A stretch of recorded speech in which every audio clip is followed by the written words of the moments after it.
Here with us in our Washington studio is Aly Verjee. He's with the United States Institute of Peace, an expert on the politics of Eastern Africa with first-hand experience in Sudan. Aly, welcome to our program. Let's begin with this latest episode of violence. We've seen similar protests in the past since the military council took over. So how do you think things turned so ugly, so fast, with some 30 people dead? Well, the military council has been warning for some time that it was not prepared to accept further disruption, and there's been some indication that it was going to move against the protest sites. It's also important to note that this wasn't only in Khartoum. There were other areas of the country where the military has also moved against protesters.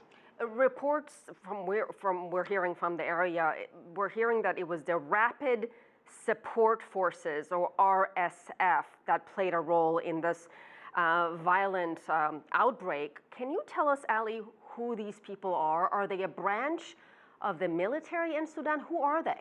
Well, they have quite a long and unfortunate history, but effectively, when the Bashir government was toppled in April, the RSF, which was effectively a militia, was empowered, and they became very important in terms of the politics of Sudan, and their leader was elevated to this transitional military council. So the RSF has come into Khartoum in their thousands, and they're basically the ones that are in charge of security in the city. Well, you lived in Sudan for some time. You know the politics, you know the culture. Talk to us about your reaction when you see things like this. Are you optimistic that this kind of violence perhaps will ease somewhat? What does this do to the peace process between these protesters who really don't want the military to be ruling their country? The protesters have dug in. They've been there for over 2 months. It goes back even before the military council took over. So even though this violence occurred, I don't think this is the end of the protest by any means. There's a clear mobilization by the Sudanese population against the former regime and the military government that's now in place, and they don't see them as legitimate. And this is really going to only embolden many of those who are appalled by the actions that this government has taken over the years. So what about the political process, negotiations between the two sides? Are we back to square one because of what happened?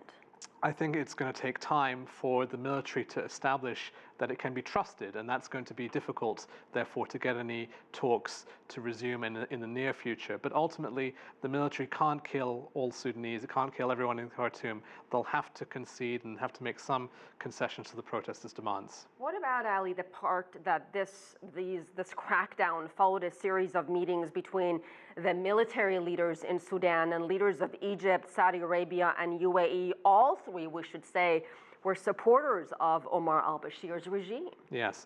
Well, clearly the military council is also seeking international support from countries that can fund it, such as Saudi Arabia and the Emirates, and countries that are aligned to it in other ways. Egypt also has a former military government in place in the form of President Aisieh. So very clearly there is an influence and there is a role there, but let's not forget that these military leaders in Sudan have their own sordid history of repression and violence, and they don't need international inspiration to do that, unfortunately. All right, we'll leave it there. Aly Verjee, thank you so much.